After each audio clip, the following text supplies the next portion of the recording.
CG शिक्षा app में आपका स्वागत है। पिछले वीडियो में हम लोग mRNA पढ़े थे, जिसको क्या बोलते हैं हम लोग, मैसेंजर आरएनए, है ना, जो क्या करता है, आनुवांशिक सूचनाओं को वंशागति की करता है, मतलब एक पीढ़ी से दूसरे पीढ़ी में कोशिका के केंद्रक से कहाँ तक पहुँचाता है, राइबोसोम तक पहुँचाता है। ठीक है, अब आज पढ़ेंगे हम लोग ट्रांसफर आरएनए। क्या पढ़ेंगे? ट्रांसफर आरएनए, जिसको बोलते हैं टीआरएनए। इसे सॉल्यूबल आरएनए भी कहा जाता है। इसको सॉल्यूबल की वजह से इसको एसआरएनए भी बोलते हैं। ट्रांसफर आरएनए जो होता है टीआरएनए, उसको सॉल्यूबल आरएनए भी बोलते हैं, क्योंकि ये क्या करता है, 100 प्रकार के कोशिकाओं में लगभग कितने प्रकार के आरएनए पाए जाते हैं, तो लगभग 100 प्रकार के आरएनए पाए जाते हैं। यह कुल कोशिकाओं के आरएनए का लगभग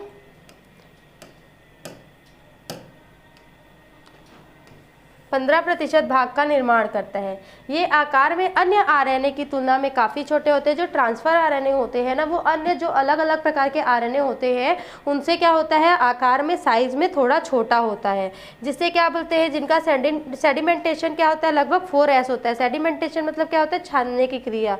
एलेनिन जो होता है आरएनए अत्यंत छोटा होता है, जिसके एक अणु में लगभग 70 से 85 न्यूक्लियोटाइड्स पाए जाते हैं। जिसके एक अणु में आरएनए जो एलेनिन नामक आरएनए होता है, उसमें क्या पाया जाता है, लगभग 70 से 80 प्रकार के न्यूक्लियोटाइड्स पाए जाते हैं। इसमें कुछ रूपांतरित न्यूक्लियोटाइड्स होते हैं, जैसे स्यूडोयूरिडीन एवं डाईहाइड्रोक्सी यूरिडीन भी पाए जाते हैं। आरएनए की संरचना के बारे में 2 मॉडल्स प्रतिपादित किया गया है। टीआरएनए की संरचना के बारे में 2 मॉडल्स बताए गए हैं, एल आकार मॉडल तथा क्लोवर लीफ मॉडल। ठीक है, एल आकार मॉडल और क्लोवर लीफ मॉडल क्या होता है, आगे देखते हैं। तो इसकी संरचना का क्लोवर लीफ मॉडल जो है, क्लोवर लीफ मॉडल, लीफ मतलब होता है पत्ता, पत्ते के आकार का जो मॉडल है वो पत्ते के जैसे संरचना का बताया है ना। इसकी संरचना को समझाने के लिए क्या किया था, हॉली नामक वैज्ञानिक ने सन 1965 में, हॉली नामक वैज्ञानिक ने सन 1965 में इसके अनुसार क्या बताया कि क्लोवर लीफ के समान दिखाई देता है। क्लोवर जो एक पादप होता है उसके लीफ के समान दिखाई देता है। ठीक है, अतः इसका नाम क्लोवर लीफ मॉडल इसको दिया, प्रतिपादित किया, इसका नाम क्लोवर लीफ मॉडल। ठीक है, इसके अनुसार आरएनए का लगभग जो आधा भाग युग्मित होता है, पेयरिंग में होता है, वो क्या होता है, शेष आधा भाग अयुग्मित होता है। जो आधा वाला लीफ जो है ना, लीफ के शेप का जो आरएनए का भाग होता है वो क्या होता है, आधा जो होता है पेयर होता है और आधा जो होता है वो अनपेयर्ड होता है। इसमें आरएनए में लगभग 5 प्रकार के विशिष्ट क्षेत्र पाए जाते हैं, जिसको क्या बोलते हैं, एंटीकोडॉन साइट कहते हैं। ठीक है, एंटीकोडॉन साइट 5 प्रकार के विशिष्ट क्षेत्र पाए जाते हैं। इसमें एंटीकोडॉन साइट जो होता है, इसमें 3 नाइट्रोजनस क्षार का बना होता है। एंटीकोडॉन, जहाँ पे कोड नहीं होता है, कोडान नहीं बनता है, उसको क्या बोलते हैं, एंटीकोडॉन साइट। इसमें क्या पाया जाता है, इसमें 3 नाइट्रोजनस क्षार का बना हुआ mRNA पाए जाने वाले कोडान को पहचानता है। प्रोटीन संश्लेषण के समय में एंटीकोडॉन जो होता है वो mRNA के कॉम्प्लीमेंट्री कोडान के साथ जुड़ा रहता है। mRNA के साथ जो कोडान रहता है, युग्मित कोडान, उसके साथ जुड़ा रहता है। ठीक है, ये प्रोटीन संश्लेषण के समय में होता है। फिर दूसरा है अमीनो अम्ल बाइंडिंग साइट, अमीनो अम्ल बाइंडिंग साइट। पहला जो था एंटीकोडॉन साइट, विशिष्ट क्षेत्र जो है वो पहला है एंटीकोडॉन साइट। इसमें बोल रहा है कि इसमें 3 नाइट्रोजनस क्षार के युग्म होते हैं, का बना होता है, जो mRNA पर पाए जाने वाले mRNA मैसेंजर आरएनए जो होता है उसमें पाए जाने वाले जो कोडान होते हैं उसको पहचानता है। प्रोटीन संश्लेषण के कारण जो प्रोटीन संश्लेषण जब होता है उस समय जो एंटीकोडॉन होते हैं वो mRNA के कॉम्प्लीमेंट्री कोडान के साथ जुड़ता है। जो mRNA होता है उसके कॉम्प्लीमेंट्री कोडान के साथ जुड़ जाता है। फिर दूसरा है अमीनो अम्ल बाइंडिंग साइट। क्या बोल रहा है, अमीनो अम्ल, एमिनो एसिड बाइंडिंग साइट। यह भी 34 न्यूक्लियोटाइड्स का बना होता है तथा आरएनए के 3 सिरे पर 3 एंड पर पाया जाता है। यह CCA-OLT न्यूक्लियोटाइड का बना होता है या अमीनो अम्ल से जुड़ता है, क्योंकि अमीनो अम्ल बाइंडिंग साइड है। फिर है थर्ड राइबोसोमल साइट। क्या है, राइबोसोमल साइट। तो राइबोसोमल साइट या टीसी लूप बोलते हैं इसको, टीसी लूप। ठीक है, ये क्या करता है, क्लोवर लीफ मॉडल जो होता है उसका बाह्य रूपरेखा प्रदान कौन करता है, तो राइबोसोमल जो साइट होता है वो प्रदान करता है। इसमें क्या पाया जाता है, स्यूडोयूरिडोन पाया जाता है। यह राइबोसोम की सतह पर पाए जाने वाले विशिष्ट स्थल से जुड़ता है। क्या करता है, ये राइबोसोम जो होता है उसकी सतह जो होती है, राइबोसोम की सतह, उस पर पाए जाने पर विशिष्ट स्थल से जुड़ता है। फिर है 4 number amino acyl side, amino acid acyl side जो है वो क्या बोलता है, इसको DHU लूप भी कहते हैं। एमिनो एसिटाइल साइड जो होता है उसको DHU लूप कहते हैं। इस लूप में डाईहाइड्रोक्सी यूरिडीन पाया जाता है। इस लूप में क्या पाया जाता है, डाईहाइड्रोक्सी यूरिडीन पाया जाता है तथा प्रोटीन सिंथेटिक मशीनरी के निर्माण के समय आवश्यक होता है। प्रोटीन सिंथेटिक जो प्रोटीन का सिंथेसिस होता है उस टाइम पे ये क्या पाया जाता है, आवश्यक enzyme amino acyl RNA synthesis के साथ ये जुड़ जाता है। फिर है एक अतिरिक्त भुजा, एक्स्ट्रा आर्म, जिसको क्या बोलते हैं, एक्स्ट्रा आर्म। यह आकार में काफ़ी छोटा होता है तथा TVC लूप एवं एंटीकोन लूप के बीच पाया जाता है। कहाँ पाया जाता है, TVC लूप और एंटीकोडान के रूप बीच में पाया जाता है। क्लोवर लीफ मॉडल जो होता है RNA का एक द्विविमीय मॉडल है। RNA का कौन सा मॉडल है, द्विविमीय। दो साइड से इसके दो साइड मतलब दो विमा वाले होते हैं, डायमेंशन होते हैं, 2 डायमेंशंस होते हैं। सन 1974 में RNA का एक त्रिविमीय मॉडल आया था जिसे क्या कहते हैं, L आकार का, जो L आकार का दिखाई देता था। 3 विमीय बोलते थे जिसको L आकार का दिखाई देता था, अतः इसे L आकार मॉडल कहा जाता है। ठीक है, हम लोगों ने जो देखा RNA का मॉडल, जो 5 विशिष्ट क्षेत्र थे क्लोवर लीफ मॉडल के अनुसार, तो उसमें क्या था, एंटीकोडॉन साइड, फिर दूसरा है एमिनो एसिड साइड, फिर तीसरा है राइबोसोमल साइड, चौथा है एमिनो एसिटाइल साइड और पांचवा है आपका एक्स्ट्रा आर्म, अतिरिक्त भुजा। ये है आपका clover leaf model. TV side, ये जो हो गया TVC लूप, ये हो गया है ना, ये छोटा हो गया, देखो ये DHU लूप हो गया जो इसको हम लोग पढ़े थे। फिर ये एंटीकोडान आर्म, ये आपका क्लोवर लीफ मॉडल और ये है उसका डायग्राम। ठीक है, ये है L model. tRNA L model जो होता है RNA के कार्य, tRNA और L मॉडल RNA के कार्य क्या बोलता है कि RNA बंधन अणु जो होता है उसकी तरह कार्य करता है। RNA जो होता है ना वो बंधन अणु की तरह कार्य करता है, जो कोशिकीय पुल से अमीनो अम्ल अणुओं को ढोकर क्या करता है, जो कोशिकीय अम्ल होता है, कोशिका में जो अम्ल प्रेजेंट होते हैं उसमें से क्या करता है, अमीनो अम्लों को उठा लेता है और mRNA राइबोसोम कॉम्प्लेक्स तक ले जाता है। mRNA जो होता है, मैसेंजर RNA जो होता है, वो कहाँ तक ले जाता है, राइबोसोम कॉम्प्लेक्स तक ले जाता है, जो भिन्न अमीनो अम्लों को ढोने के लिए भिन्न भिन्न प्रकार के RNA की कोशिका में पाए जाते हैं। फिर है राइबोसोमल RNA। राइबोसोमल RNA क्या बोलता है कि राइबोसोम के अंदर पाए जाने वाले RNA को ही RNA कहते हैं, राइबोसोमल rRNA कहते हैं। इसे अघुलनशील RNA भी कहा जाता है। इसे क्या बोलते हैं, rRNA, राइबोसोमल RNA को अघुलनशील RNA भी कहते हैं। इनकी जो मात्रा होती है वो क्या होती है, सबसे अधिक होती है। राइबोसोमल RNA की मात्रा सबसे अधिक होती है और इसको अच्छा tRNA को क्या बोलते हैं हम लोग, सॉल्युबल RNA भी बोलते हैं, घुल जाता है क्योंकि है ना घुलनशील। ये होता है अघुलनशील। एक कोशिका में उपस्थित समस्त RNA में लगभग, यदि एक कोशिका में जितने RNA उपस्थित हैं उसमें से लगभग 80% भाग जो होता है वो rRNA का होता है। किसका होता है, rRNA का होता है। यह न्यूक्लियो प्रोटीन अणु के रूप में होता है। किस अणु में होता है, किस रूप में होता है, तो न्यूक्लियो प्रोटीन अणु के रूप में होता है। राइबोसोम के अवसादन सेडिमेंटेशन के आधार पर RNA के निम्नलिखित 3 प्रकार होते हैं। rRNA के लगभग 3 प्रकार होते हैं। 288 RNA, इनका अणुभार जो होता है वो 1 मिलियन से अधिक होता है। पहला जो होता है 288 RNA है ना।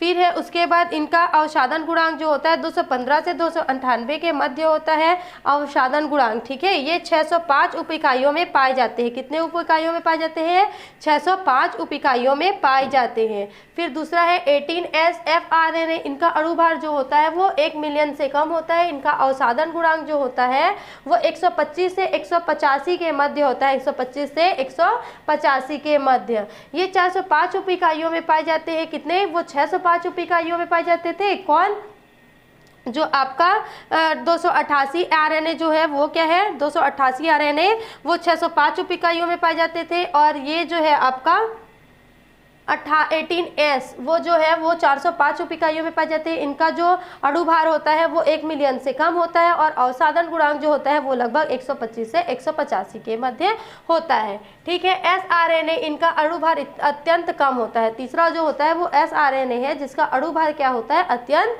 कम होता है। फिर structure of rRNA, structure of rRNA, structure of rRNA एकल सूत्री होता है। निम्न आयनिक शक्ति पर आरएनए के अनियमित कुंडलों का निर्माण होता है। क्या होता है कि एकल सूत्री होता है, आरएनए जो होता है वो सिंगल सूत्री होता है, सिंगल स्ट्रैंड होता है, हमको पता है। लेकिन इनका जो आयनिक शक्ति है वो आरएनए में अनियमित कुंडलों का निर्माण होता है। आरएनए जो होता है उसमें अकुंडलित नियमों का निर्माण होता है, लेकिन आयनिक शक्ति बढ़ते ही इसमें अत्यधिक कुंडलीकरण हो जाता है।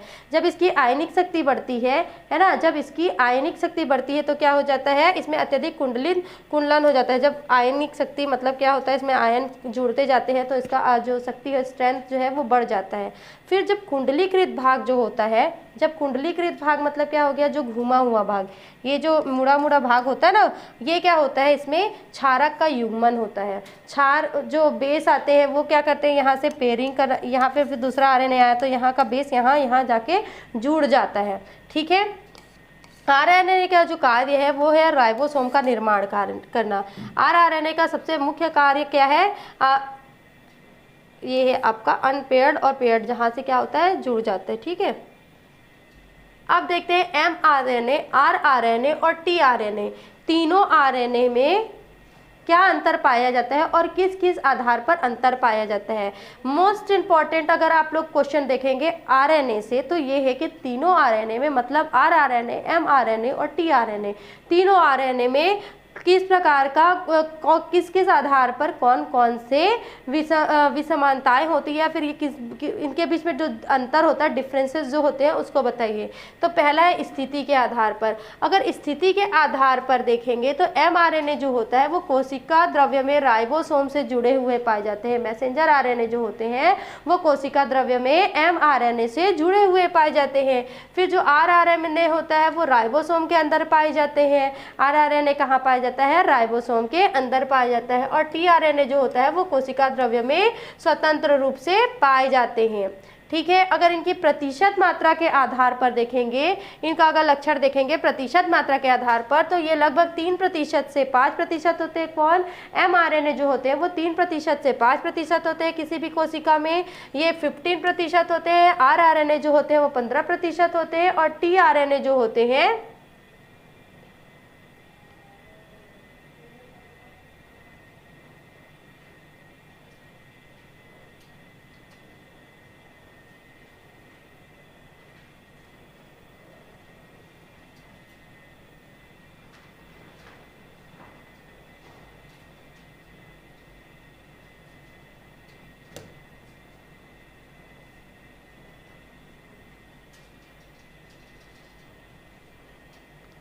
ये क्या होते हैं, लगभग 15% होते हैं और जो tRNA होते हैं वो लगभग 80% होते हैं।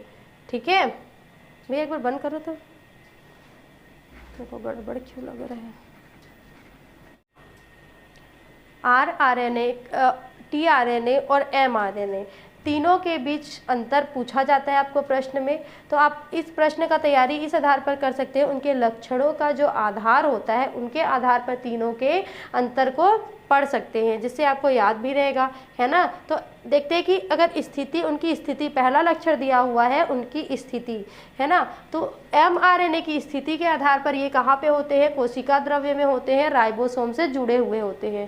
mRNA कहाँ होते हैं, कोशिका द्रव्य में पाए जाते हैं और mRNA से जुड़े हुए होते हैं। ठीक है, फिर rRNA जो है वो राइबोसोम के अंदर पाए जाते हैं। इसको क्या बोलते हैं हम लोग, rRNA को राइबोसोमल RNA ही बोलते हैं क्योंकि वो राइबोसोम में ही प्रेजेंट होता है।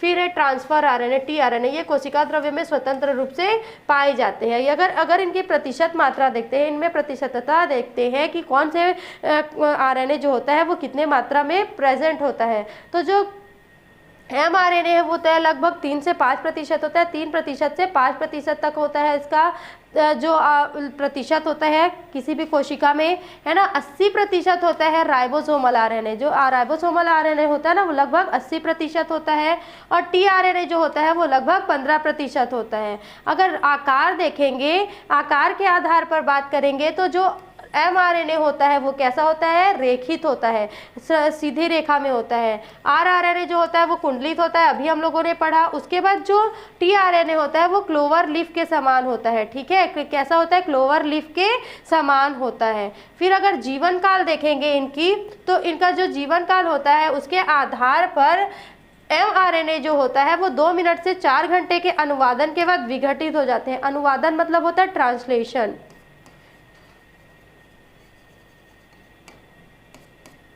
ठीक है। अल्प जीवन काल में क्या होता है, इसका जीवन काल जो होता है वो अल्प होता है, 2 मिनट से 4 घंटे के अनुवादन के बाद ये विघटित हो जाता है। फिर ये क्या होता है, लंबी जीवन अवधि वाले होते हैं और राइबोसोम में स्थायी रूप से बने रहते हैं। जो rRNA होता है वो राइबोसोम में प्रेजेंट ही होता है और क्या होता है, लंबी अवधि वाला होता है, लंबी जीवन अवधि वाला होता है। क्लियर। और ये भी क्या होता है, टीआरएनए भी लंबी जीवन अवधि वाला होता है। फिर अगर अणु भार के आधार पर अंतर देखेंगे तो अणु भार के आधार पर मैसेंजर आरएनए जो होता है वो लगभग 5000 डाल्टन का होता है। उसका अणु भार कितना होता है, 5000 डाल्टन होता है, ठीक है। फिर rRNA जो है वो लगभग 40,000 डाल्टन का होता है। कितने का होता है, 40,000 डाल्टन का होता है। और इसका अणु भार अगर देखेंगे टीआरएनए का, तो इसका अणु भार होता है लगभग 25,000 डाल्टन। क्लियर।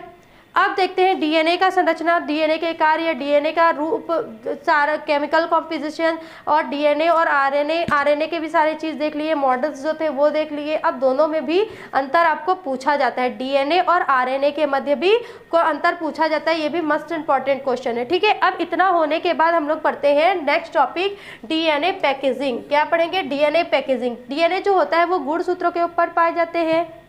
गुणसूत्रों के ऊपर डीएनए के जो विन्यास होते हैं उसको डीएनए पैकेजिंग कहते हैं। क्या कहते हैं, डीएनए पैकेजिंग। डीएनए गुणसूत्र के ऊपर पाए जाने वाले होते हैं ना, और ये क्या कहते हैं, इसके जो गुणसूत्र के ऊपर डीएनए जो होते हैं उसको डीएनए पैकेजिंग कहते हैं, ठीक। इसे स्पष्ट न्यूक्लियोसोम मॉडल और सोलेनॉइड मॉडल दिया। विनियोसोम मॉडल, इस मॉडल को प्रतिपादन किसने किया था, कोनबर्ग तथा थॉमस नामक वैज्ञानिक ने सन 1974 में इन्होंने बताया। इसके गुणसूत्र में पाए जाने वाला जो क्रोमेटिन होता है, गुणसूत्र के अंदर क्या पाया जाता है, क्रोमेटिन पाया जाता है, पतला धागा समान संरचना।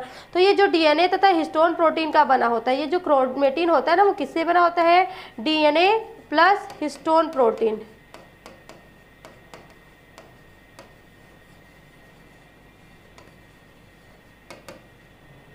क्रोमेटिन की जो इकाई होती है उसको क्या बोलते हैं, न्यूक्लियोसोम। प्रत्येक चीज़ की, हम लोग दुनिया में जो भी चीज़ देखते हैं तो सबका इकाई होता है, तो वैसे ही क्रोमेटिन का इकाई क्या होता है, न्यूक्लियोसोम। प्रत्येक न्यूक्लियोसोम जो होता है वो प्रोटीन का बना होता है ना। उसका प्रोटीन के ऑक्टामर का बना होता है। ऑक्टामर मतलब हो गया 8 बाई स्ट्रक्चर का बना होता है। एक ऑक्टोमर में HA, H2B, H तथा H के दो अणु पाए जाते हैं। H के हिस्टोन है ना, H के अणु, A के अणु, H2B के अणु, और H के तथा H के जो अणु होते हैं, HA हो गया, H2B हो गया, H और H के दो अणु से पाए जाते हैं, मतलब ऑक्टामर मतलब 8 हो गया। फिर है ना प्रोटीन ऑक्टामर के ऊपर डीएनए का जो स्टैंड लिपटा होता है, ये है आपका प्रोटीन ऑक्टामर के ऊपर डीएनए का जो स्ट्रैंड लिपटा होता है, जिसमें लगभग 200 क्षार युग्म होते हैं, है ना, 200 क्षार युग्म पाए जाते हैं। ये ऑक्टा के चारों ओर चार चक्कर में लिपटा होता है, ऐसे मुड़ के लिपटा होता है, ठीक है, चक्कर में लिपटा होता है। 3 ऑक्टोमर जो होते हैं वो डीएनए स्ट्रैंड से बनी इकाई का नाम न्यूक्लियोसोम होता है। पी यूडेट एवं उसके सहयोगियों ने 1975 में दिया गया nucleosome model H2A, 2HB, H3 और H4। ये H3 होगा और ये H4 होगा। H2A, 2H2B, 2HA, 2H2B, H3, H4 plus 200 base होता है। ये जो ऑक्टामर होते हैं वो कितने होते हैं, 1 सही 3/4 के चक्कर में लिपटे हुए होते हैं। कितने में? एक सही 3/4 के चक्कर में लिपटे हुए होते हैं। इनके जो न्यूक्लियोसोम होते हैं वो पी यूडिट सहयोगियों ने दिया था। इनका जो न्यूक्लियोसोम कैसा होता है ना, इनका न्यूक्लियोसोम अगर देखेंगे तो 2H2A 2H2A 2H2B H3 और H4 plus 200 base pair DNA होता है। फिर अगर देखेंगे तो दो न्यूक्लियोसोम के बीच क्या पाया जाता है? स्वतंत्र डीएनए का खंड पाया जाता है। जो दो डीएनए होते हैं, दो न्यूक्लियोसोम जो होते हैं उसके बीच में स्वतंत्र डीएनए पाया जाता है। ठीक है, जैसे कि यहाँ पे ये है न्यूक्लियोसोम मॉडल का चित्र। ये हम लोग अभी तक देख रहे थे न्यूक्लियोसोम मॉडल, जो लिंकर डीएनए कहलाता है। जो दो स्वतंत्र न्यूक्लियोसोम के बीच में जो डीएनए होता है ना, न्यूक्लियोसोम के बीच में जो स्वतंत्र डीएनए होता है उसको क्या बोलते हैं? लिंकर डीएनए बोलते हैं। लिंकर डीएनए में 50 से 70 क्षार युग्म पाया जाता है। कितने से कितना क्षार युग्म पाया जाता है? लिंकर डीएनए में 50 से 70 क्षार युग्म पाए जाते हैं। लिंकर डीएनए के साथ एक अणु H हिस्टोन जुड़ा होता है। लिंकर जो डीएनए होता है उसके साथ एक अणु जो होता है वो हाइड्रोजन के साथ हिस्टोन के साथ हाइड्रोजन हिस्टोन के साथ जुड़ा हुआ होता है। ये है देखो आपका हिस्टोन। अगर 2 मॉलिक्यूल देखेंगे इसका बेस पे है तो 2HA 2H2 H2A H2B H3 और H4 जो होता है। लिंकर डीएनए किसको बोलते हैं हम लोग? लिंकर डीएनए जो होता है दो न्यूक्लियोसोम के बीच क्या होता है? स्वतंत्र डीएनए जो होता है उसको बोलते हैं लिंकर डीएनए कहते हैं। ठीक है, तो लिंकर जो डीएनए होता है वो क्या होता है? एक साथ एक अणु H हिस्टोन के साथ जुड़ा हुआ होता है। क्लियर? ये है आपका न्यूक्लियोसोम मॉडल लिंकर डीएनए का, डीएनए का। अब है सोलेनॉइड मॉडल, डीएनए पैकेजिंग का सोलेनॉइड मॉडल। क्रोमेटिन में न्यूक्लियोसोम की व्यवस्था को समझाने के लिए अगर हम लोग क्रोमेटिन में देखेंगे कि जो डीएनए होता है उसका कैसा व्यवस्था होता है, उसको समझने के लिए एरॉन क्लग नामक वैज्ञानिक ने क्या किया था? सोलेनॉइड मॉडल प्रतिपादित किया था। यह डीएनए की सघनता को प्रदर्शित करता है कि क्रोमेटिन के ऊपर में डीएनए कितनी की मात्रा में उपस्थित है उसको प्रदर्शित करता है। इसके अनुसार गुणसूत्रों के तंतु मजबूत के साथ कुंडलित होकर क्रोमेटिन तंतु का एक समूह बनाते हैं। क्या होता है? गुणसूत्र जो होते हैं उनके जो तंतु होते हैं ना, गुणसूत्र के जो तंतु होते हैं वो मजबूत हो जाते हैं। गुणसूत्र है उनके जो तंतु है वो क्या हो गया? स्ट्रॉन्ग हो गया, अपने आप को स्ट्रॉन्ग कर लिया। उसके बाद क्या करते हैं? एक ग्रुप बना लेते हैं, लंप बना लेते हैं, झुंड बना लेते हैं। इस समूह को औसत व्यास जो होता है वो 300 एंगस्ट्रॉम होता है, लगभग 300 एंगस्ट्रॉम होता है तथा 30 nm होता है, जिसमें लगभग 100 एंगस्ट्रॉम व्यास वाले को अनेक न्यूक्लियोसोम्स पाए जाते हैं। 100 एंगस्ट्रॉम जो होता है 100 एंगस्ट्रॉम व्यास, उसमें अनेक न्यूक्लियोसोम्स पाए जाते हैं। सोलेनॉइड तथा न्यूक्लियोसोम के संरचनात्मक अंतर संबंध को चित्र में दर्शाया गया है। ये है आपका सोलेनॉइड मॉडल का डायग्राम, स्ट्रक्चर ऑफ। ये सोलेनॉइड मॉडल का डायग्राम। इसमें क्या बोल रहा है कि जो क्रोमेटिन होता है उसमें जो डीएनए उपस्थित होता है उसकी सघनता को ये मॉडल प्रदर्शित करता है। और इसमें ये बता रहा है कि जो तंतु होते हैं, गुणसूत्र के तंतु होते हैं, जब स्ट्रांग हो जाते हैं तो एक ग्रुप, एक झुंड के रूप में बन जाते हैं। इस समूह का औसत व्यास लगभग जो होता है वो 300 एंगस्ट्रॉम होता है और 30 nm होता है, जिसमें 100 एंगस्ट्रॉम जो व्यास होते हैं उसमें न्यूक्लियोसोम पाए जाते हैं। क्या पाए जाते हैं? न्यूक्लियोसोम पाए जाते हैं। सोलेनॉइड या न्यूक्लियोसोम के संरचनात्मक अंतर संबंध को इस चित्र में दर्शाया गया है। ये है आपका स्वतंत्र, ये 300 एंगस्ट्रॉम वाला, ये लगभग 100 एंगस्ट्रॉम वाला, ये है गुणसूत्र। क्लियर? फिर है आनुवांशिक कोड, जेनेटिक कोड। बीडल और टैटम के प्रयोगों से यह बात तो प्रमाणित हो गई कि जीवों में जीन्स द्वारा आनुवांशिक गुणों का नियंत्रण किसके माध्यम से होता है? प्रोटीन अथवा एंजाइम्स के माध्यम से होता है। बीडम और टैटम ने बहुत सारे एक्सपेरिमेंट्स किए, क्रियाकलाप करके देखा उन्होंने, और उन्होंने ये बताया कि जो जीन्स होते हैं उनका आनुवांशिक गुणों पर नियंत्रण होता है प्रोटीन और एंजाइम्स के माध्यम से। ठीक है, प्रोटीन जो होता है, प्रोटीन संश्लेषण क्रिया पर डीएनए का नियंत्रण होता है। जब प्रोटीन सिंथेसिस होता है उस क्रिया पर किसका नियंत्रण होता है? तो डीएनए का नियंत्रण होता है। किसका नियंत्रण होता है? डीएनए का। परंतु प्रश्न यह उठा कि डीएनए केवल 4 न्यूक्लियोटाइड्स के बने होते हैं। अब ये क्वेश्चन तो आपके दिमाग में भी आ सकता है कि जो डीएनए होता है वो तो 4 न्यूक्लियोटाइड्स का बना होता है ना, जबकि प्रोटीन जो होते हैं वो विभिन्न प्रकार के प्रोटीन जो होता है उसका स्ट्रक्चर कैसा होता है, उसमें लगभग 20 अमीनो एसिड्स पाए जाते हैं। तो ऐसी स्थिति में जो डीएनए होता है वो प्रोटीन मतलब अमीनो अम्ल के क्रम को के निर्धारण को, मतलब अमीनो अम्ल का जो क्रम होता है ऑर्डर, उसको कैसे कंट्रोल कर सकता है या फिर उसको कैसे निर्धारित कर सकता है। चार जो होते हैं आपके न्यूक्लियोटाइड्स, वो कैसे 20 अमीनो अम्ल को कंट्रोल में कर सकते हैं। तो इसकी व्याख्या किसने की थी? FHC क्रिक ने की थी 1961 में। उन्होंने यह बताया कि उनके अकॉर्डिंग यह है कि डीएनए में उपस्थित आनुवांशिक सूचनाएं जो होती हैं, डीएनए में भी आनुवांशिक सूचनाएं होती हैं, किसके थ्रू जाती है? जो mRNA में स्थानांतरित हो जाती है। ठीक है, फिर ये क्या करती है? संकेतों को जेनेटिक कोड में बदल देते हैं। mRNA में जाता है, फिर वो जेनेटिक कोड में चेंज कर देते हैं। इस अवधारणा के आधार पर नीरेनबर्ग,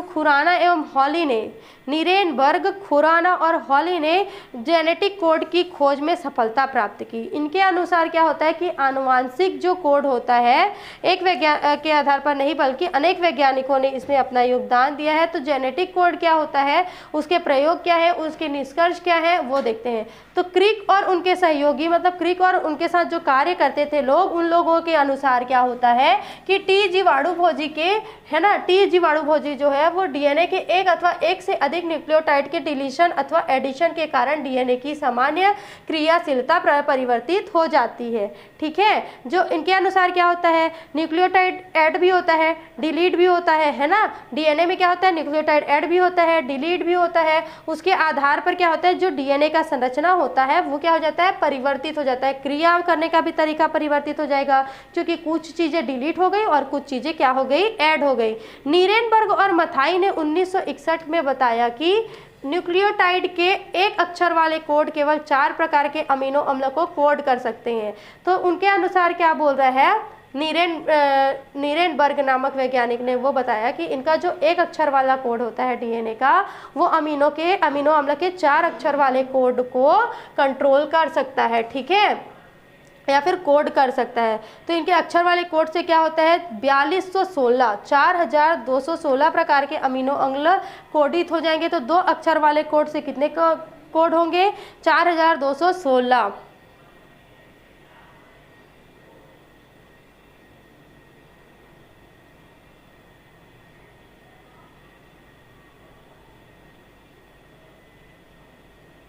एक अक्षर से कितने कोड होंगे, पहला चीज देखो, एक अक्षर से कितने कोड होंगे, तो केवल 4 प्रकार के। 1 से 4 हो गए तो 2 से कितना हो जाएगा, 1 से 4 हो गए तो 4 चौक 16 हो जाएगा। 2 से कितना हो जाएगा, 4 से 16 प्रकार के हो जाएंगे, अमीनो अम्ल कोडित हो जाएंगे। इसी प्रकार 3 अक्षर से कितना हो जाएगा, तो 16 16 32 16 64 प्रकार के अमीनो अम्ल कार्य कर सकते हैं। इस प्रकार के 20 प्रकार के अमीनो अम्ल के लिए पर्याप्त होगा। अतः उनके अनुसार आनुवांशिक कोड जो होते हैं वो 3 न्यूक्लियोटाइड्स का बना होता है। जो आनुवांशिक कोड होते हैं वो कितने न्यूक्लियोटाइड्स का बना होता है, तो 3 न्यूक्लियोटाइड्स का बना होता है। इस कारण इसे त्रियक अथवा ट्रिपलेट कहते हैं। क्या बोलते हैं, त्रियक अथवा ट्रिपलेट बोलते हैं। नीरेनबर्ग ने बताया कि देखो, इसमें कोई ज़्यादा समझने वाली बात नहीं है। एक चीज़ है, एक लाइन इसमें कि एक अक्षर जो होता है, एक अक्षर वाले जो कोड होते हैं वो 3 अमीनो अम्ल को कोड करते हैं, 4 अमीनो अम्ल को कोड करते हैं। 1 से कितना हो गया, 1 = 4, तो 4 से कितना होगा, 4 को कोड करेगा तो 4 चौक 16, है ना। ऐसे ही क्या होगा, 2 से करेगा,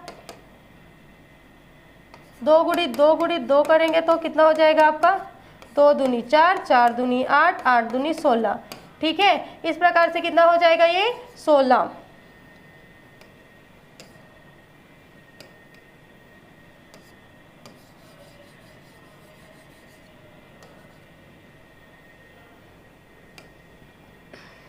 इसलिए इसको क्या बोलते हैं, ये लगभग 20 अमीनो अम्लों के लिए फिर पर्याप्त होंगे। इसलिए इसमें होता है कि इस कारण इसमें जो होता है 3 न्यूक्लियोटाइड्स का जो होता है वो आनुवांशिक कोड को कोड करता है। आनुवांशिक कोड को क्या करता है, कोड करता है। इस कारण इसे त्रियक अथवा ट्रिपलेट्स कहते हैं। क्या बोलते हैं, त्रियक अथवा ट्रिपलेट्स। नीरेनबर्ग ने न्यूक्लियोटाइड्स के 4 पॉलीमर प्राप्त किए। नीरेनबर्ग ने क्या किया, न्यूक्लियोटाइड्स के 4 पॉलीमर प्राप्त किए, UU, AAA, CCC तथा GGG। इनका उपयोग करते हुए उन्होंने प्रोटीन संश्लेषण की सारी जो प्रोसेस होता है प्रोटीन संश्लेषण का, उस प्रोसेस को कराया। फिर उनके अनुसार, उसके रिजल्ट के अनुसार ये हुआ कि 4 प्रकार के जो पॉलीन्यूक्लियोटाइड्स होते हैं उनका जो ऑर्डर होता है, उनका जो क्रम होता है ना बच्चों, वो क्या हो जाता है,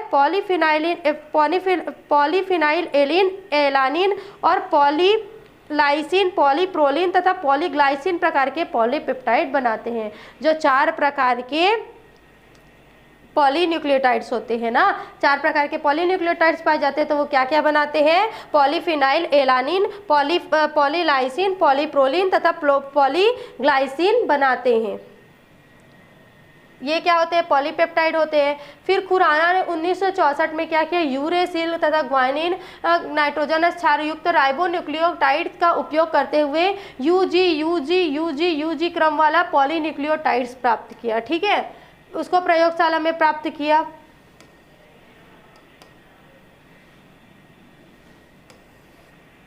इसकी सहायता से जब प्रोटीन संश्लेषण कराया गया तो प्राप्त हुआ कि जो पॉलीपेप्टाइड है उसमें वैलिन पाया गया तथा सिस्टीन एकांतर क्रम में पाए जाने लगे, जिसमें यूरेसिल और ग्वानिन,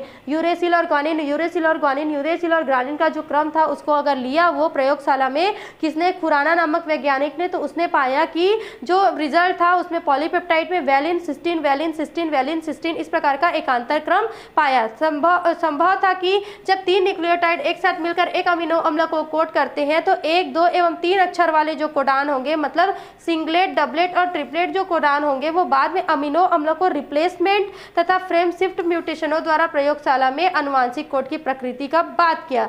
फिर इसको सारिणी में दर्शाया। सारिणी में कैसे दर्शाया, इस प्रकार का दर्शाया। देखो ये है सारिणी इसका। अगर ए के साथ, देखो पहले ए के साथ हम लोग क्या करते हैं, सारिणी में पहले लेते हैं, देखो यहाँ लेते हैं ए, सी, जी और यू।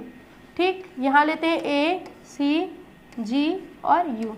अब इसको इसके साथ मिलाया तो ए बना, फिर ए सी बना, फिर ए जी बना। इसको आप लोगों को क्रॉस करेक्शन कराना आता है, जो हम लोग मेंडल के क्रॉस नियम में पढ़े थे, है ना, उस प्रकार से ये बना हुआ है।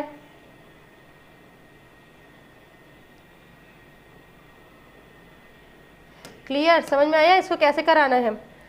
तो इसमें बताया कि एक अक्षर वाले जो कोड होते हैं, सिंगलेट कोड जिसको बोलते हैं, वो mRNA में 4 प्रकार के नाइट्रोजनी क्षार से मिलकर बना होता है।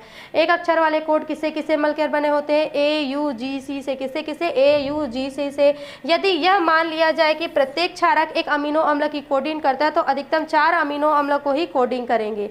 अतः 20 अमीनो अम्ल के लिए 4 कोड AUGC पर्याप्त नहीं होंगे। अतः आनुवांशिक कूट की तरह कार्य करने वाले 1 से अधिक क्षारकों के बने होंगे।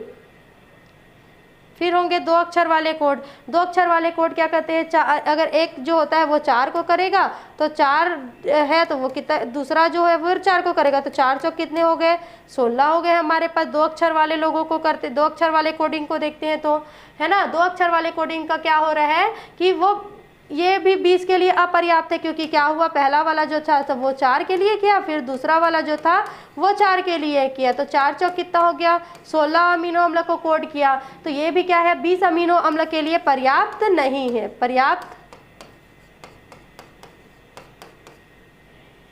फिर त्रिकूट देखते हैं, ट्रिपलेट कोड्स। इसमें क्या होता है, गैमो के अनुसार, इसको किस वैज्ञानिक ने दिया था, गैमो ने बताया था कि इनके अनुसार जो त्रिकूट होता है वो क्या होता है, 3 नाइट्रोजनी क्षार से मिलकर बना होता है। इससे एक कोडान बनता है, इसे ही त्रिकूट कहते हैं। एक कोड से कितना होता है, 3 नाइट्रोजनी क्षार से मिलकर बना होता है। इसमें एक कोड होता है और इसके अनुसार क्या होता है कि अधिकतम 64 कोडान संभावित होंगे, जो 20 अमीनो अम्लों के लिए आवश्यकता से बहुत ज़्यादा अधिक है।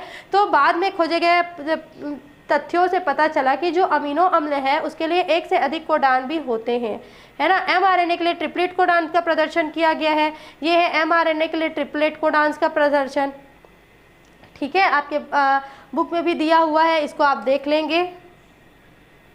और देखो एक और चीज़ है, इसको क्या क्या बोलते हैं, जैसे 3 UU है तो फेनिल, ल्यूसीन, सिरिटीन, सिस्ट्रीन, प्रोनिन, हिस्टीन, ग्लूटीन, एसिनिन, इंसिन, ये बोला जाता है, ठीक है, इसको देख लेंगे आप। उसके बाद है आनुवांशिक कोड के प्रमुख लक्षण। अगर आनुवांशिक कोड के प्रमुख लक्षण की बात करेंगे तो mRNA जो होता है तथा DNA की जो कोड भाषा होती है वो एक दूसरे के लिए कॉम्प्लीमेंट्री होती है, पूरक होती है।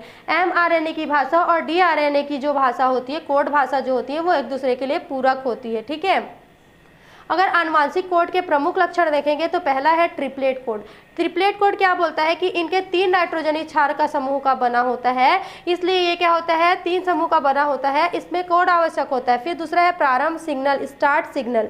स्टार्ट कैसे होता है, पॉलीपेप्टाइड श्रृंखला के निर्माण का प्रारंभ होता है। पॉलीपेप्टाइड श्रृंखला के निर्माण के प्रारंभ में क्या होता है, mRNA पर पाए जाने वाली AUG तथा GUG कोडान से होता है।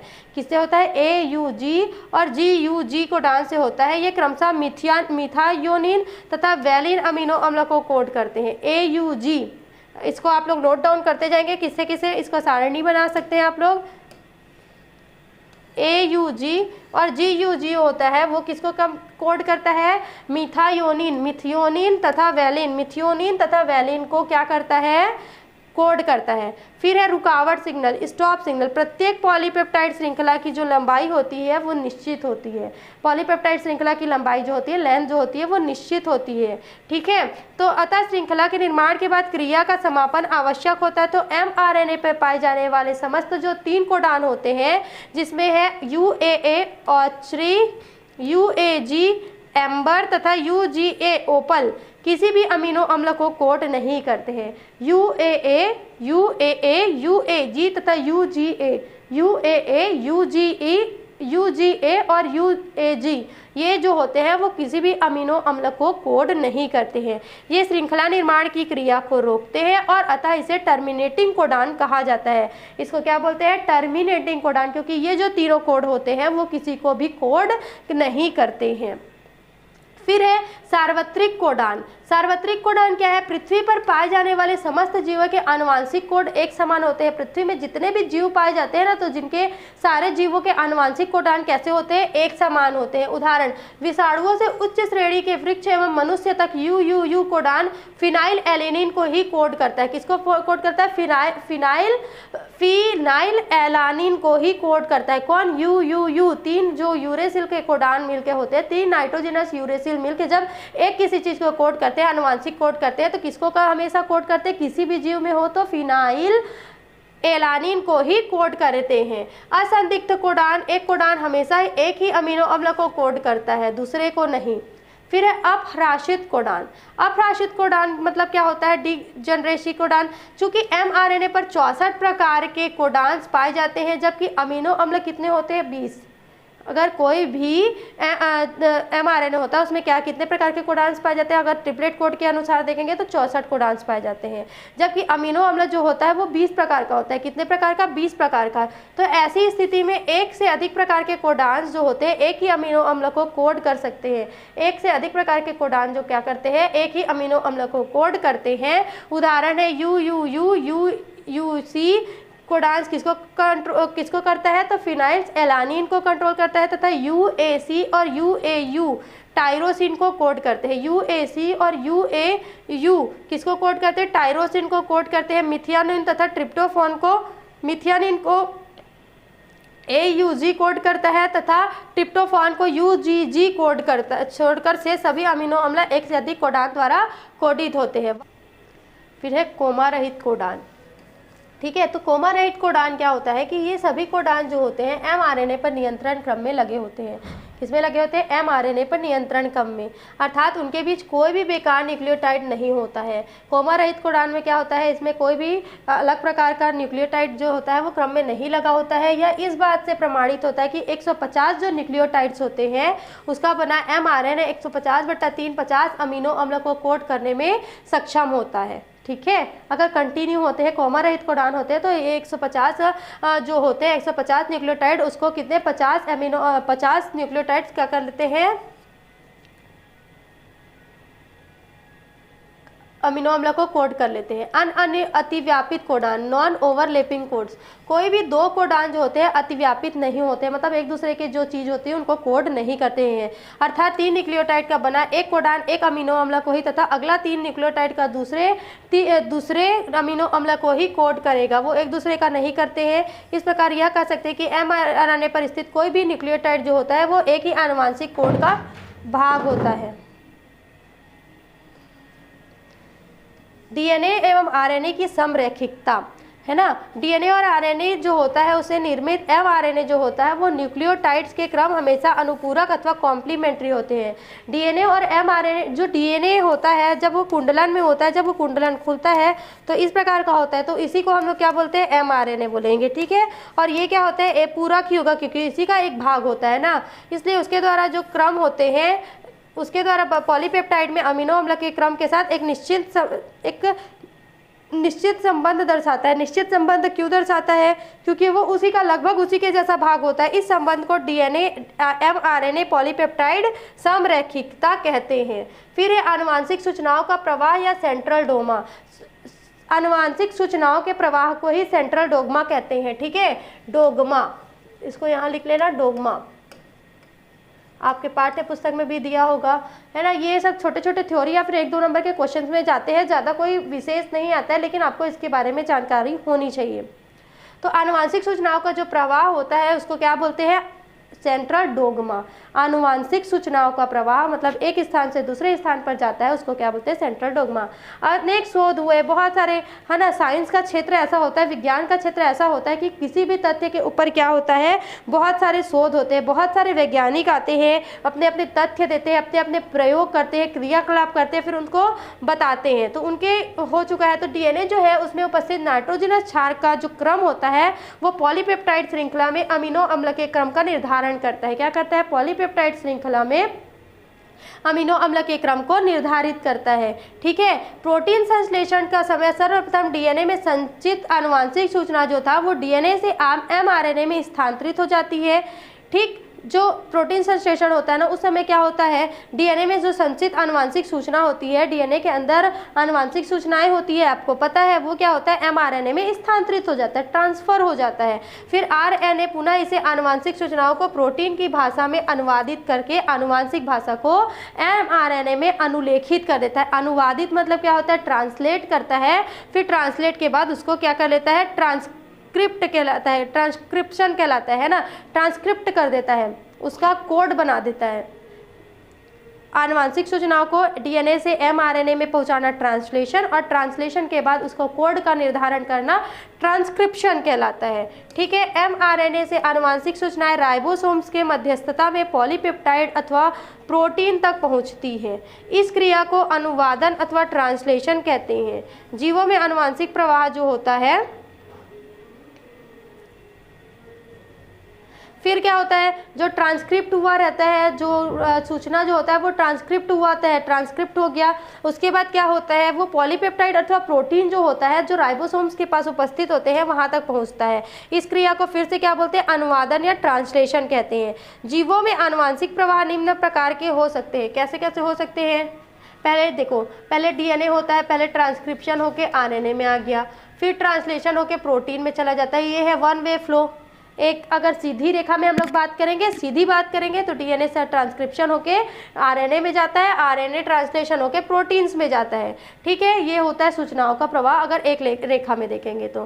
फिर अगर देखेंगे तो डीएनए से आरएनए में जाता है, आरएनए से प्रोटीन में जाता है, प्रोटीन से आरएनए में जाता है, आरएनए से फिर डीएनए में जाता है। ये क्या है, circular flow of transfer information. क्या होता है सर्कुलर फ्लो, मतलब एक सर्कल में, एक गोलाई में घूमते रहता है ना। और फिर होता है रिवर्स फ्लो। रिवर्स फ्लो में क्या होता है, 3 प्रकार का होता है ना हमारा आनुवांशिक, जीवों में आनुवांशिक प्रवाह जो होता है वो 3 प्रकार का होता है।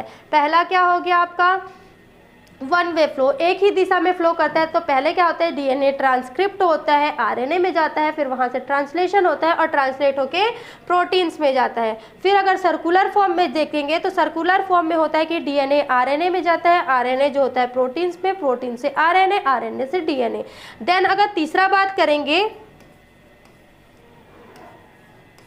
तो तीसरा चीज बोलता है कि reverse flow of information, DNA transcript होता है आरएनए में, आरएनए से ट्रांसलेशन होता है प्रोटीन में, है ना। यही चीज आपको यहाँ पे थ्योरी में बताया गया है। थ्योरी में बोलता है कि एक दिवसीय प्रवाह जो होता है उसको किसने बताया था, FHC क्रिक ने बताया था 1958 में। उनके अनुसार डीएनए अनुवांशिक जो सूचना होता है उसको mRNA में पहुंचाता है, उसके बाद उसको अनुलेखित करके डीएनए में फिर से पहुंचा देता है, प्रोटीन में पहुंचा देता है और भाषा में परिवर्तित हो जाती है। फिर दूसरा है चक्रीय प्रवाह। ये क्या बोलता है कि बेरी कोमोनर ने बताया था कि जीवों में आनुवांशिक सूचना का प्रवाह चक्रीय हो सकता है, अर्थात डीएनए आरएनए से प्रोटीन में पहुंचता है, फिर प्रोटीन से आरएनए में, आरएनए से डीएनए में पहुंच सकता है। फिर है विपरीत प्रवाह या टेमिनिज्म या रिवर्स ट्रांसक्रिप्शन। इसमें बता रहा है कि प्रोटीन का जब निर्माण होता है तो उस समय सामान्यतः डीएनए का क्या होता है, ट्रांसक्रिप्शन क्रिया होता है और एमआरएनए का निर्माण होता है। फिर इसी प्रकार एमआरएनए का क्या हो जाता है, ट्रांसलेशन हो जाता है और प्रोटीन का निर्माण कर लेता है। फिर डीएनए ट्रांसक्रिप्शन, एमआरएनए ट्रांसलेशन जो होता है उसमें ये हो गया। फिर उसके अनुसार क्या हुआ, कैंसर के विषाणुओं में ठीक विपरीत होता है। ठीक है, कैंसर के विषाणुओं में क्या होता है, विपरीत प्रकार की क्रिया का अवलोकन किया गया।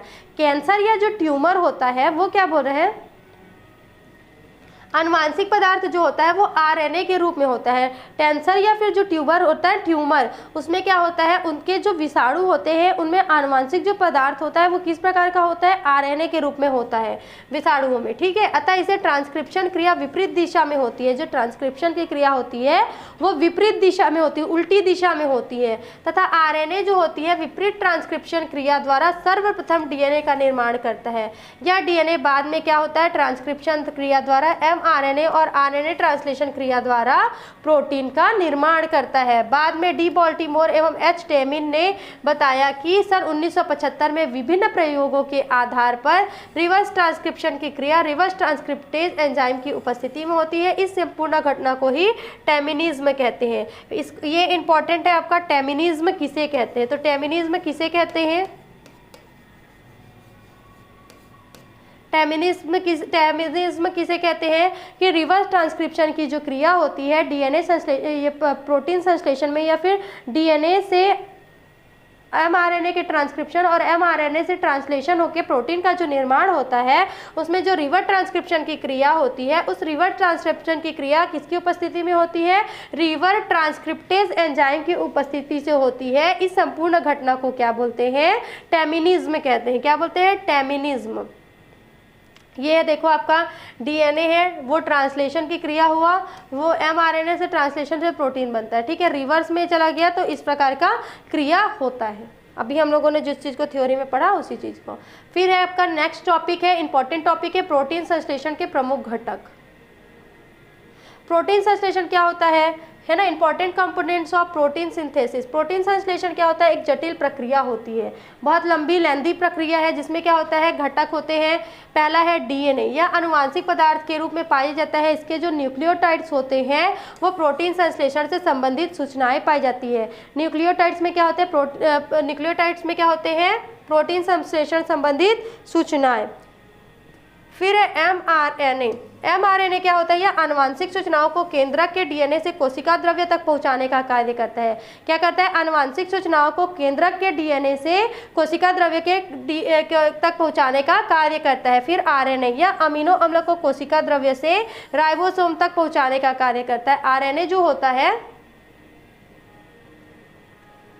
अमीनो अम्ल को कोशिका द्रव्य से राइबोसोम्स तक पहुंचाने का कार्य करता है। फिर है ये टीआरएनए है ना, फिर है ये आरआरएनए। आरआरएनए क्या होता है, यह राइबोसोम्स के निर्माण का कार्य करता है। राइबोसोम जो होता है यह प्रोटीन के निर्माण स्थल पर प्रोटीन के कारखाने के रूप में होता है। मैग्नीज आयन जो होता है वह राइबोसोम की उपस्थिति मैग्नीज आयन एमएन जो आयन होते हैं ये क्या करते हैं, राइबोसोम्स की उपस्थिति उप इकाइयों को जोड़ने के लिए आवश्यक होता है। फिर जो अमीनो अम्ल होता है, एमिनो एसिड जो होता है वो प्रोटीन की संरचनात्मक इकाई के रूप में कार्य करता है। अमीनो अम्ल क्या होता है, प्रोटीन जो होता है ना वो अमीनो अम्ल की उप इकाइयों से मिलकर बना होता है। ठीक है, एंजाइम जो होता है वो RNA polymerase enzyme, amino acid synthetase, methionyl transferase, translocase, transformase, विभिन्न कारक जैसे IF1, IF2, IF3, EF, RF आदि जो होते हैं वो इसमें वर्क करते हैं। ऊर्जा स्रोत होता है ATP और GTP। ऊर्जा के रूप में अगर ऊर्जा स्रोत की बात करेंगे प्रोटीन संश्लेषण में तो ATP और GTP होता है। ATP और GTP इसके बारे में डिटेल से अध्ययन करेंगे अभी इसके आगे वाले टॉपिक में, ठीक है। फिर है प्रोटीन संश्लेषण की क्रियाविधि, मैकेनिज्म ऑफ प्रोटीन संश्लेषण। प्रोटीन क्या होता है, अमीनो अम्ल के बहुलक होते हैं। क्या होते हैं, प्रोटीन जो होते हैं वो अमीनो अम्ल के बहुलक होते हैं, मतलब अमीनो अम्ल से मिलकर बने होते हैं, जो कि अमीनो अम्ल के पेप्टाइड बंध के जुड़ने के कारण निर्मित होते हैं। अमीनो अम्ल ने पेप्टाइड बंध से जब जुड़ते हैं अमीनो अम्ल तो क्या बनते हैं, प्रोटीन। तो जो जैविक लक्षणों के निर्धारक और जैविक क्रियाओं के संपादन के लिए आवश्यक होते हैं। इनका निर्माण ट्रांसक्रिप्शन एवं ट्रांसलेशन के 2 स्तरों पर होता है। पहला है अनुलेखन, इसको बोलते हैं ट्रांसक्रिप्शन या mRNA का संश्लेषण। पहला क्या होता है, अनुलेखन, mRNA का संश्लेषण, ठीक है। डीएनए में उपस्थित आनुवांशिक सूचनाओं का mRNA में पहुंचना क्या कहलाता है, और डीएनए से mRNA का निर्माण क्या कहलाता है,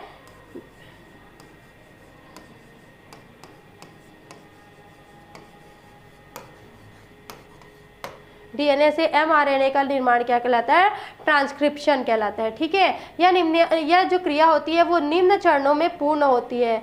राइबोन्यूक्लियोटाइड्स का सक्रियकरण, इसमें सबसे पहले क्या होता है, एक्टिवेशन ऑफ राइबोन्यूक्लियोटाइड्स होता है। mRNA 4 प्रकार के न्यूक्लियोटाइड्स होते हैं mRNA में, कौन कौन से, तो AUCG है ना, तथा एडेनिन, यूरेसिल, साइटोसिन और ग्वानिन, तथा श्रृंखला के रूप में पाया जाता है। श्रृंखला निर्माण के पूर्व क्या होता है, इन राइबोन्यूक्लियोटाइड्स का सक्रियकरण होता है। जो राइबोन्यूक्लियोटाइड्स होते हैं, है ना, ये क्या होते हैं, पहले एक्टिव होंगे तब तो कार्य करेंगे, तो इसके फलस्वरूप क्या होता है, ट्राइफॉस्फेट बनते हैं।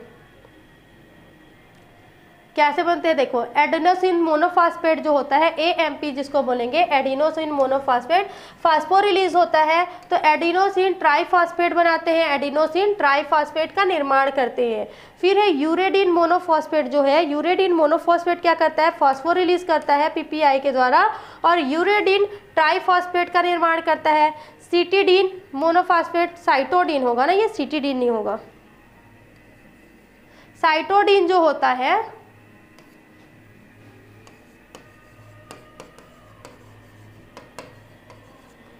फॉस्फेट जो होता है फॉस्फोरिलीज करता है, फॉस्फोरिलीज के माध्यम से साइटोडीन ट्राइफॉस्फेट बनाता है। ग्वानोसिन मोनोफॉस्फेट क्या करता है, फॉस्फोरिलीज के द्वारा ग्वानोसिन ट्राइफॉस्फेट का निर्माण करते हैं। फिर है दूसरा डीएनए टेम्पलेट्स का निर्माण। डीएनए पहले एक्टिवेशन हो गया है ना, जो उसका आर्म था उसका एक्टिवेशन, जो राइबोन्यूक्लिक एसिड थे उनका एक्टिवेशन हो गया, सक्रियकरण हो गया। फिर है डीएनए टेम्पलेट का निर्माण। डीएनए टेम्पलेट का निर्माण कैसे होता है, mRNA के द्वारा होता है ना। डीएनए का कुंडलन जो खुल के क्या बनाता है, mRNA का निर्माण करता है। तो इसमें क्या होता है, साइट्स पर डीएनए अथवा जीन के दोनों सूत्र एक दूसरे से पृथक होने लगते हैं। ये कुंडलन है तो किसी कोई ना कोई सिरे द्वारा क्या होगा, ये दोनों एक दूसरे को छोड़ना प्रारंभ करेंगे। जो 2 रस्सी होता है उसको आप गांठ में बांधेंगे, जब ऐसे खोलेंगे तो किसी एक सिरे से ही तो खोलेंगे कि कहीं से भी अलग हो जाएगा नहीं ना। तो वैसे ही डीएनए में भी ऐसा ही होता है। यह क्रिया क्या कहलाते हैं, टोपोआइसोमरेज तथा हेलिकेज नामक एंजाइम के द्वारा संपन्न होता है। एंजाइम्स क्या करते हैं, हेल्प करते हैं कोई भी क्रिया को संपन्न कराने के लिए, ठीक है। अलग हुए डीएनए के एकल सूत्र को क्या कहते हैं, टेम्पलेट डीएनए कहते हैं। इसी का अनुलेखन होता है। प्रत्येक टेम्पलेट पर एक प्रोटोमर ऑपरेटर होता है, कोडिंग रीजन्स तथा टर्मिनेटर साइट पाए जाते हैं। प्रत्येक जो टेम्पलेट होता है, मतलब प्रत्येक एक रेशा जो होता है ना, एक खुल जाता है उसको टेम्पलेट बोलते हैं। तो इसमें क्या पाया जाता है, प्रोमोटर पाया जाता है, ऑपरेटर पाया जाता है और कोडिंग रीजन्स पाए जाते हैं तथा टर्मिनेटर साइट पाए जाते हैं। फिर तीसरा है आरएनए पॉलीमरेज की सहायता से mRNA श्रृंखला का निर्माण होता है। तीसरा क्या होता है, आरएनए पॉलीमरेज की सहायता से mRNA श्रृंखला का निर्माण। अनुलेखन क्रिया के लिए आरएनए पॉलीमरेज क्या होता है, अत्यंत महत्वपूर्ण एंजाइम है आरएनए पॉलीमरेज। इसके बिना अनुलेखन की क्रिया संभव नहीं होती है। ये है, देखो, जो आपका डीएनए होता है इसमें ट्रांसक्रिप्शन की क्रिया होती है, फिर mRNA का निर्माण होता है। आरएनए पॉलीमरेज जो होता है वो डीएनए टेम्पलेट पर राइबोन्यूक्लियोटाइड्स का बहुलीकरण करने वाले जो एंजाइम्स होते हैं उसको कहते हैं आरएनए पॉलीमरेज। प्रोकैरियोटिक कोशिकाओं में जैसे कि इसी चरिचिया कोलाई में केवल एक प्रकार का आरएनए पाया जाता है जिसको आरएनए पॉलीमरेज कहते हैं। यह एक पॉलीमेरिक एंजाइम होता है जो 5 विभिन्न पॉलीपेप्टाइड्स का बना होता है, 2 अल्फा श्रृंखला, एक बीटा श्रृंखला और एक बीटा 1 श्रृंखला तथा एक गामा श्रृंखला तथा एक सिग्मा श्रृंखला। इसमें क्या होता है ए बी बी तथा 7 श्रृंखला मिलकर Q2BBY संगठन वाले एपो एंजाइम अथवा को एंजाइम का निर्माण करते हैं, कोर एंजाइम का निर्माण करते हैं। ठीक है, यह तब तक का क्रियाशील नहीं होता है जब तक कि मैं इसमें आकर सिग्मा कारक ना जुड़ जाए। यूकैरियोटिक कोशिकाओं में ये 3 प्रकार के आरएनए, देखो एक प्रोकैरियोटिक में क्या होता है, एक प्रकार का आरएनए पॉलीमरेज पाया जाता है, जबकि यूकैरियोटिक में कितने प्रकार के पाए जाते हैं, तो 3 प्रकार के आरएनए पॉलीमरेज पाए जाते हैं जो विभिन्न प्रकार के आरएनए के निर्माण के लिए उत्तरदायी होते हैं। आरएनए पॉलीमरेज 1 जो होता है वो आरएनए का निर्माण करता है। आरएनए 2 पॉलीमरेज 2 जो होता है वो एचआरएनए का निर्माण करता है तथा आरएनए पॉलीमरेज 3 जो होता है वो टीआरएनए और 5S आरएनए का निर्माण करता है। अगर एमआरएनए की श्रृंखला के निर्माण के क्रम में सबसे पहले डीएनए को देखेंगे तो जो टेम्पलेट होता है वो प्रमोटर साइट अथवा समारंभन साइट पर क्या करता है, आरएनए पॉलीमरेज का कोर एंजाइम आकर जुड़ जाता है। तत्पश्चात सिग्मा कारक जो होता है उसके साथ संयुक्त हो जाता है। इस प्रकार आरएनए पॉलीमरेज के होलो एंजाइम का निर्माण होता है। सबसे शुरू क्या होता है, जो समारंभन साइट होता है ना, उसमें क्या होता है, प्रोमोटर साइट अर्थात समारंभन साइट जो होता है उसमें आरएनए पॉलीमरेज का जो कोर एंजाइम होता है, जहाँ से आरंभ होना रहता है वहाँ पे क्या करता है, कोर एंजाइम जो होता है वो आकर जुड़ जाता है। उसके पश्चात क्या होता है, सिग्मा एंजाइम जो होता है वो संयुक्त हो जाता है।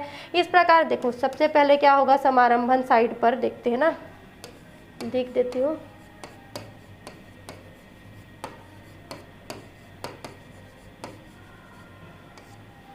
समारंभन स्थल पर क्या होता है, सबसे पहले जो आपका कोर एंजाइम होता है,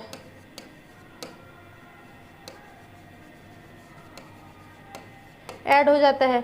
फिर दूसरा में क्या होता है, होलो एंजाइम जो होता है, फिर सिग्मा एंजाइम, सिग्मा ऐड हो जाता है।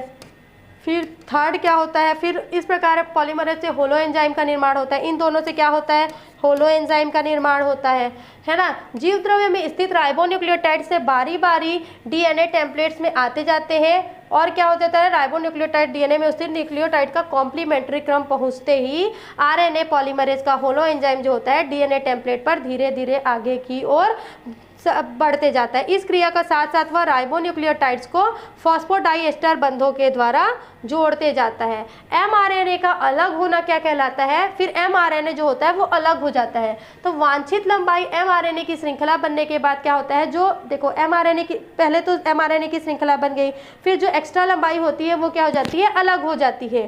परंतु इसके लिए पहले आरएनए पॉलीमरेज का डीएनए टेम्पलेट से अलग होना होता है, आवश्यक होता है।